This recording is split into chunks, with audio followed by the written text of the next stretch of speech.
warahmatullahi wabarakatuh. Oke, ibu sekalian, sekarang kita akan memulai materi yaitu pencegahan dan penelantaran dan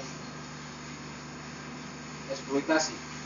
Jadi ibu sekalian, sebelum kita mulai pembelajaran ini, mari kita berdoa sesuai agama dan kepercayaan kita masing-masing. Berdoa dimulai.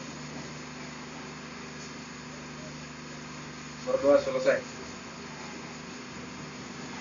Oke, ibu sekalian, di sini kita masuk di poin pertama yaitu mengenai pengertian penelantaran anak.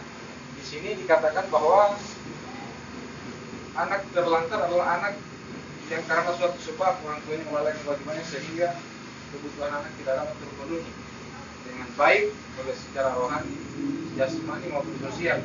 Menurut pasal 1 Undang-Undang Nomor 4 1979. Di sini dikatakan dalam undang-undang. Artinya pengertian ini yang disepakati oleh negara dan diakui bahwa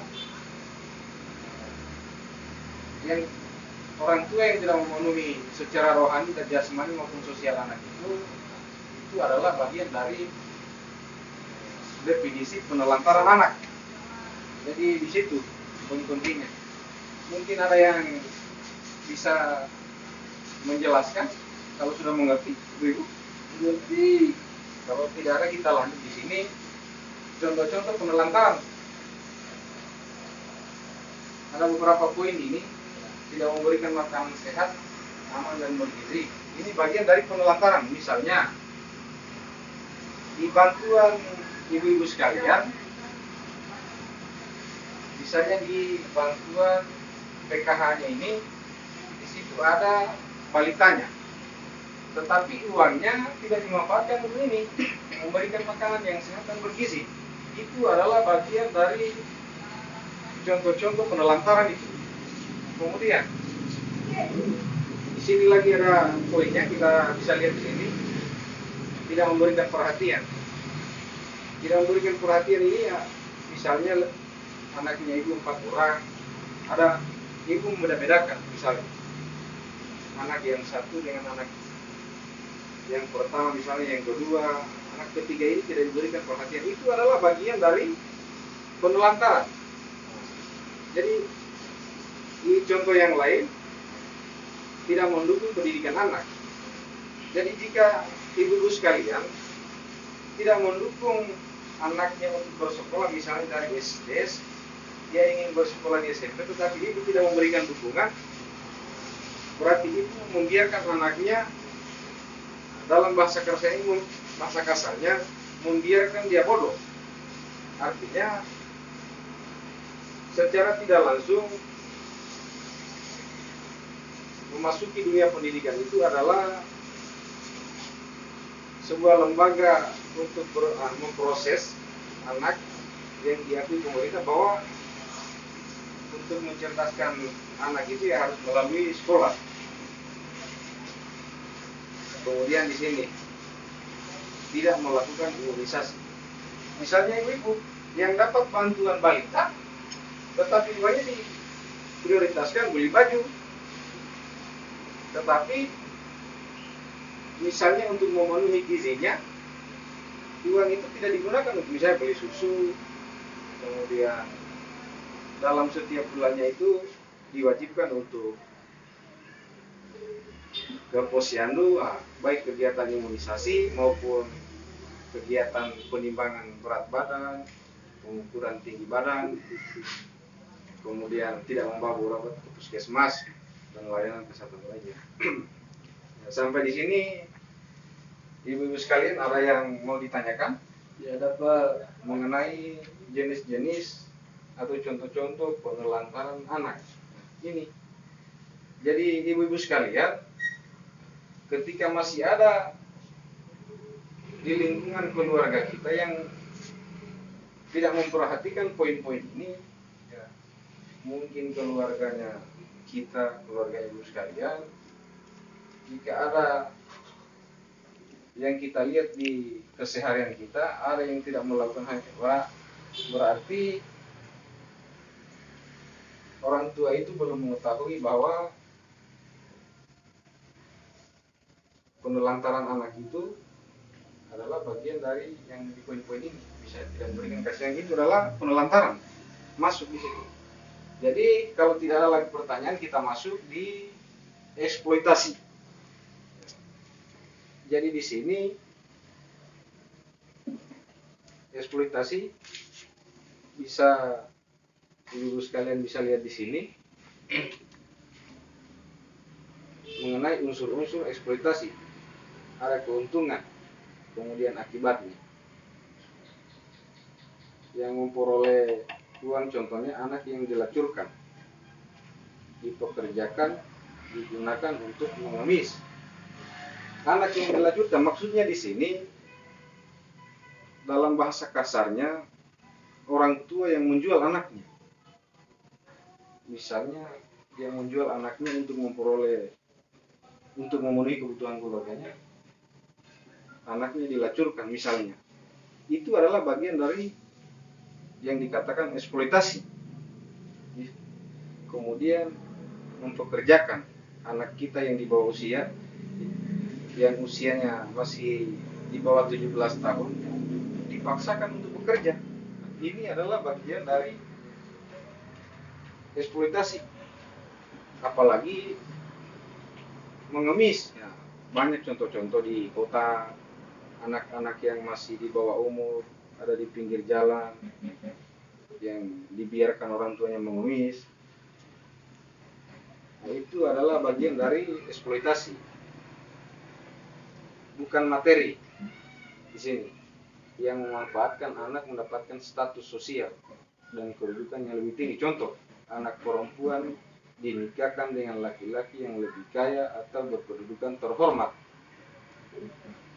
Di sini ibu-ibu sekalian, maksudnya mungkin ada yang pernah dengar cerita dulu di istilahnya Siti Nurbaya, dan ada yang bisa lanjutkan di cerita itu?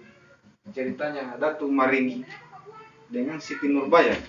Karena Datu Maringgi adalah orang kaya, orang beruang, karena orang tuanya mungkin di dalam cerita itu lagi terdesak persoalan ekonominya, maka anaknya menjadi korban. Istilahnya dia nikahkan dengan si Datuk ini, kemudian bagaimana keluarganya bisa derajatnya terangkat sedikit. Jadi itu maksudnya yang mengenai bukan materi itu. Kemudian kita masuk di poin cara mencegah eksploitasi.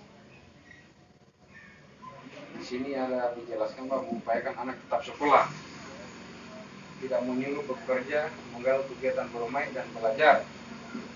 Misalnya kalau anak ibu lagi belajar, misalnya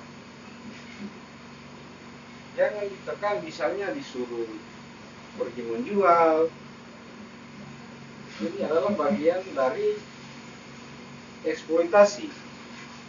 Tetapi di sini jangan lagi setelah pulang ke rumah ibu-ibu salah pengertian. Misalnya ibu-ibu sekalian ada anaknya, misalnya ibu jualan roti, kemudian menyuruh anaknya mengantarkan di pesanannya atau di kios,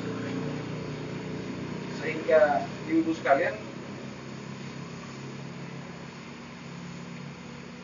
bisa berasumsi bahwa menyuruh anak kita untuk pergi membeli kebutuhan dapur yang kios di sebelah, kemudian ibu mengatakan, itu adalah bagian dari eksploitasi. Tidak.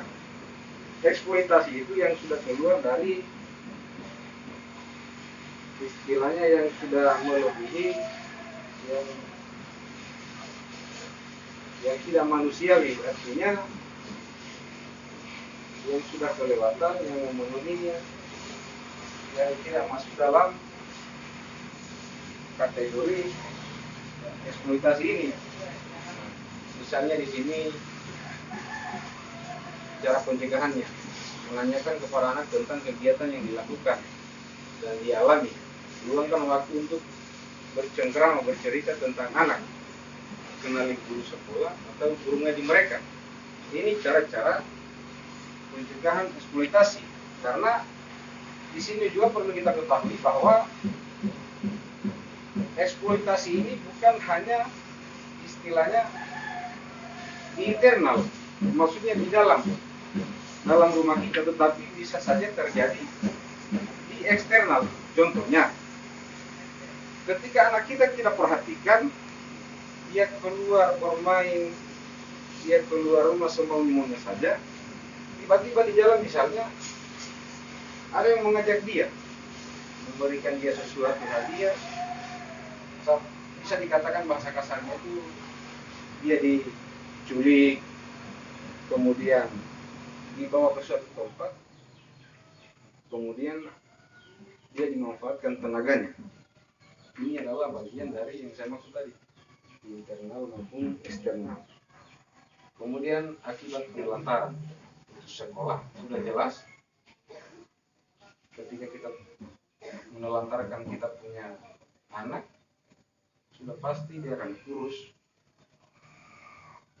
akan celaka, luka sakit. Ini adalah akibat dari penelantaran ini.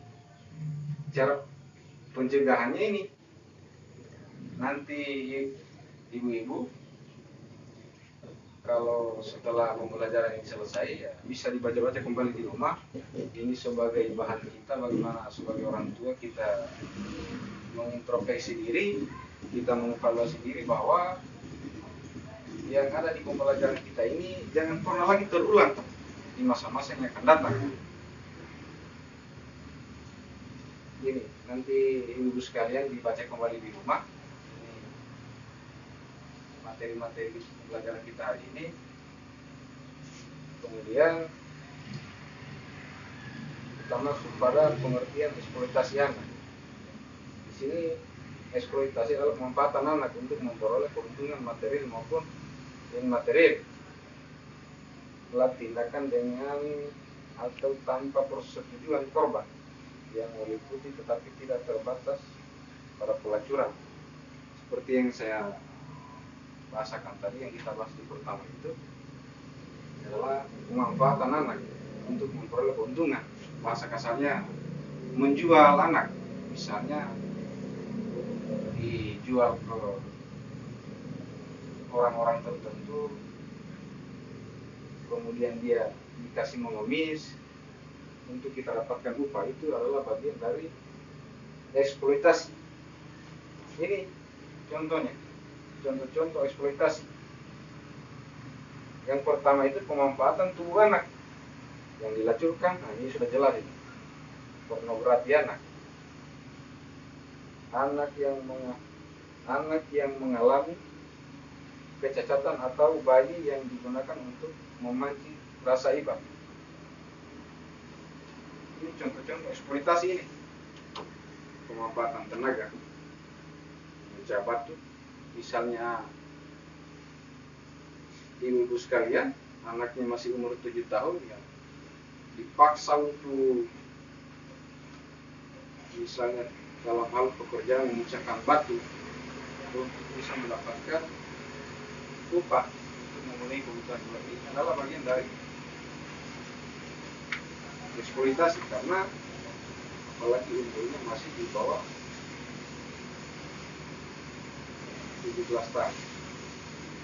Jadi mungkin ibu sekalian ada yang perlu ditanyakan dalam pelajaran kita hari ini, pencegahan dan penelantaran. Jadi kalau tidak ada, cukup sekian. Nanti bulan depan kita lanjutkan pelajaran kita. Sebelum kita akhiri pelajaran ini, kita berdoa sesuai yang kita masing-masing untuk masuk pelajaran ini. Berdoa dimulai. Berdoa selesai. Oke, sampai di sini pertemuan kita. Kita akan bertemu di bulan yang akan datang. Lebih dan kurangnya mohon dimaafkan. Wassalamualaikum warahmatullahi wabarakatuh.